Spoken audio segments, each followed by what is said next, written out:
Hello everyone, I am Lokesh Kumar Soni, assistant professor civil engineering department Madhyanchal professional university Bhopal. और हमने इस lecture के पहले पार्ट में सॉइल परमेबिलिटी क्या होती है इसके बारे में जाना था, और हम इस लेक्चर के अगले पार्ट में जानेंगे कि कौन कौन से कारक हैं, कौन कौन से फैक्टर हैं जो परमेबिलिटी को अफेक्ट करते हैं।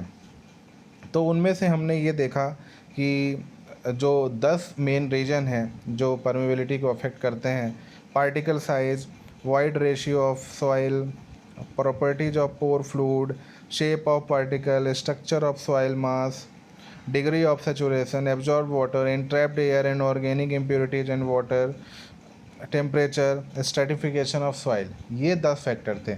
आइए अब हम इनके बारे में डिटेल में जानते हैं कि ये क्या होते हैं। तो सबसे पहले नंबर पे आता है पार्टिकल साइज।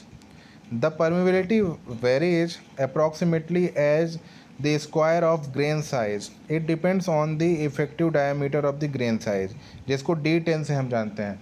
कुल मिला के देखिए, मिट्टी जो होती है, मिट्टी में जो पार्टिकल्स होते हैं उनका कोई रेगुलर शेप और साइज नहीं होता है, और इसी वजह से वॉइड्स क्रिएट होते हैं, और वॉइड क्रिएट होने की वजह से मिट्टी जो है परमिएबल हो जाती है।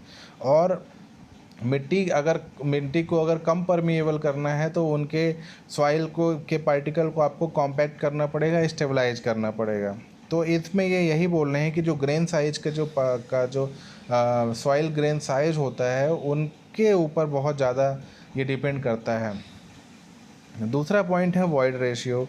Increase in the void ratio increases the area available for flow, hence permeability increases for critical condition. जैसे कि अनइवन सॉइल पार्टिकल की वजह से मिट्टी के पार्टिकल के बीच में गैप क्रिएट होता है, वॉइड क्रिएट होता है, और जितने ही ज़्यादा अनइवन पार्टिकल होंगे उतनी ही ज़्यादा खाली जगह, उतनी ही ज़्यादा वॉइड रेशियो हमको मिलेंगे, और उसकी वजह से जो परमेबिलिटी है वो बहुत ही ज़्यादा मात्रा में बढ़ जाएगी। तीसरा पॉइंट है properties of pore fluid. Pore fluid are fluids that occupy pore spaces in a soil or rock. Permeability is directly proportional to the unit weight of pore fluid and inversely proportional to the viscosity of pore fluid.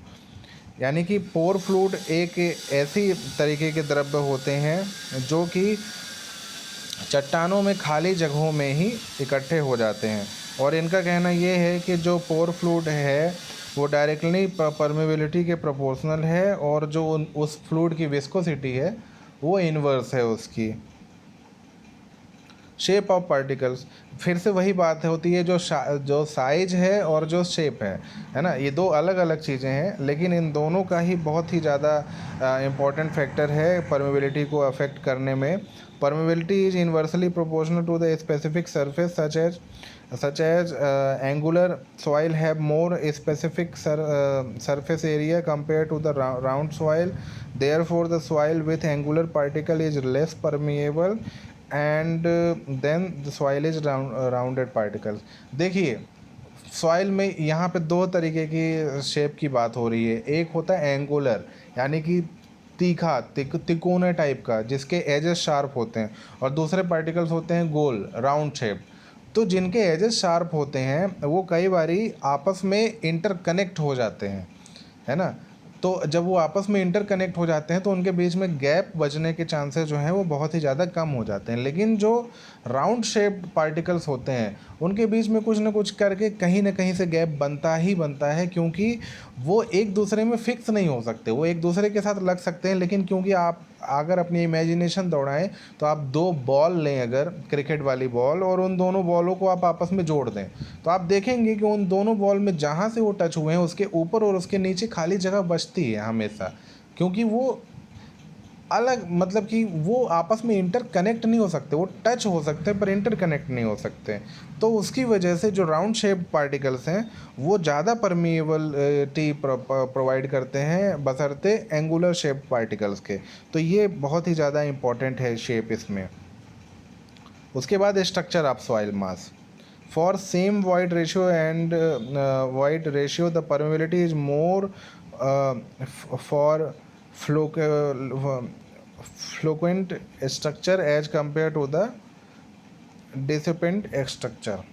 ये देखिए, अब आप खुद यहाँ पे देख के अंदाज़ा लगा सकते हैं कि ये जो पहला ये आपको दिख रहा है, ये सॉइल पार्टिकल्स को ही दिखाया गया है, और इनके बीच में देखिए आप कितने ज़्यादा गैप हैं, ऊबड़ खाबड़, यानी कि कोई भी एक डायरेक्शन नहीं है, कोई भी सॉइल पार्टिकल कहीं से भी इकट्ठा होके कुछ भी क्रिएट कर रहा है, जो कि एक ऊबड़ खाबड़ स्ट्रक्चर बनाता है, और ये बहुत ही ज़्यादा गैप क्रिएट कर रहे हैं। इस तरीके की मिट्टी बहुत ही ज़्यादा परमीएबल होती है।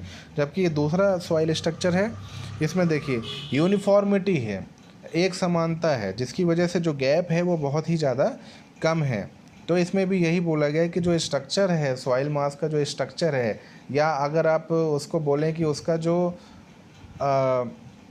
ढांचा है ना, वो कैसा होना चाहिए, उस पे ये चीज़ बहुत ही ज़्यादा डिपेंड करती है। उसके बाद degree of saturation. Degree of saturation जैसे मैंने आपको अभी बताया था कि जब मिट्टी अपने पानी सोखने की क्षमता तक पानी उसको मिल जाता है तो मिट्टी गीली होती है, और वो जो गीला होना होता है उसके बाद अगर उसमें और ज़्यादा पानी डाला तो वो बहने लगता है। तो मैक्सिमम जितना अमाउंट पानी का एक सॉइल जो है वो एब्जॉर्ब कर सकती है, वो सेचुरेशन कहलाती है। अब इसमें देखें, जो पहला है चित्र जो आपको दिखाई दे रहा है, इसमें ये जो खाली खाली जगहें हैं, है ना, ये हैं वॉइड्स, और इनमें ये जो नीले नीले जो आपको दिख रहे हैं, यहाँ पे ये है पानी। अब इसमें हमने पानी तो डाल दिया, अब ये अभी फुली सेचुरेटेड नहीं है। और यहाँ पे देखें, यहाँ पे सफ़ेद वाले जो पोर्शन है, ये जो यहाँ जो सफ़ेद पोर्शन थे, यहाँ पे वो सफ़ेद पोर्शन नहीं है, और सिर्फ नीला पोर्शन है, यानी कि इसमें जितनी मिट्टी में पानी जा सकता था चला गया। तो ये कम पार्शली सेचुरेटेड सॉइल है, ये फुली सेचुरेटेड सॉइल है। तो ये है डिग्री ऑफ सेचुरेशन। इसी प्रकार से absorb water. Absorb water means the thin microscopic film of water surrounding individual soil grain. This water is not free to move and hence reduces the effective pore space and thus decrease coefficient of permeability। कई बारी पानी की जो बूंदें होती हैं, पानी का जो बबल होता है, वो कई बारी एक जगह पे एकत्रित हो जाता है और वहाँ से नहीं हिलता है। ये वही किस्म का पानी कहलाता है, एब्जॉर्ब वाटर उसी किस्म का पानी है। और जब वो वहाँ पे ऑलरेडी है तो वहाँ पे वॉइड रेशियो नहीं क्रिएट होता, क्योंकि उसने उसकी जगह पे खाली जगह पे वो ले रखी है। उसकी वजह से जो परमेबिलिटी होती है वो डिक्रीज हो जाती है। उसके बाद है 8वां पॉइंट है entrapped air and organic impurity. The organic impurities and entrapped air is obstruct the flow and coefficient of permeability is reduced due to the। देखिए, इंट्रैप्ड एयर यानी कि जो खाली जगहों में जब हवा भरी रहती है, और हवा जो होती है प्रेशर के साथ भरी रहती है, तो कई बारी पानी को अलाउ नहीं करती, और अगर अलाउ कर भी दिया और अगर उसके बीच में इम्प्योरिटी, ऑर्गेनिक इम्प्योरिटी है, घास फूस भूसा कुछ भी भरा हुआ है, लकड़ी के टुकड़े हैं, कुछ भी है, वो उन खाली जगहों में बढ़ जाता है, तब भी वहाँ पे जो है परमेबिलिटी जो है वो कम हो जाती है। टेम्परेचर का बहुत ही ज़्यादा इंपॉर्टेंट रोल है। As the viscosity of pore fluid decreases with the temperature, permeability increases with the temperature. As unit weight of pore fluid does not change much with degree change in temperature. जैसे मैं आपको सीधी सी एक बात करता हूँ कि अगर बहुत ही ज़्यादा ठंडा टेम्परेचर है तो खाली जगहों में जो भी पानी गया हुआ है वो जम सकता है, वो बर्फ़ बन सकता है, और जब वो बर्फ़ बन जाएगा तो वहाँ पे परमेबिलिटी की चांसेस ख़त्म हो जाएंगे। लेकिन अगर वहीं कहीं पे गर्मी है तो वो जो बर्फ़ है वो पिघल जाएगी और वो परमेबिलिटी का रूप ले लेगी, है ना। और गर्मी की वजह से कई बारी इवेपोरेशन होता है, भाप बनती हैं, तो नीचे से, ज़मीन के नीचे से जो भाप ऊपर आने की कोशिश करती है वो और ज़्यादा वॉइड क्रिएट कर देती है। इसी वजह से टेम्परेचर में, अगर टेम्परेचर में गर्मी है तो वो मिट्टी के लिए ज़्यादा परमेबिलिटी क्रिएट कर सकता है, बशर्ते अगर टेम्परेचर ठंडा है।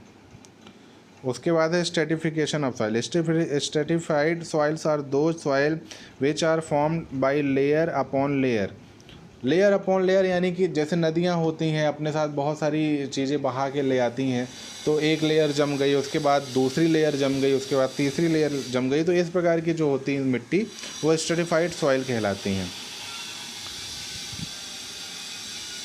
If the flow is parallel to the layer of stratification, the permeability is max, while the flow is perpendicular direction occur with the minimum permeability। तो ये कहना चाह रहे हैं कि अगर जो पानी का फ्लो है वो उस मिट्टी की लेयर के पैरेलल अगर है तो परमेबिलिटी सबसे ज़्यादा रहेगी, लेकिन अगर उसके परपेंडिकुलर है तो वहाँ पे जो परमेबिलिटी के चांसेस हैं वो बहुत ही ज़्यादा कम हो जाएंगे। तो ये 10 फैक्टर थे।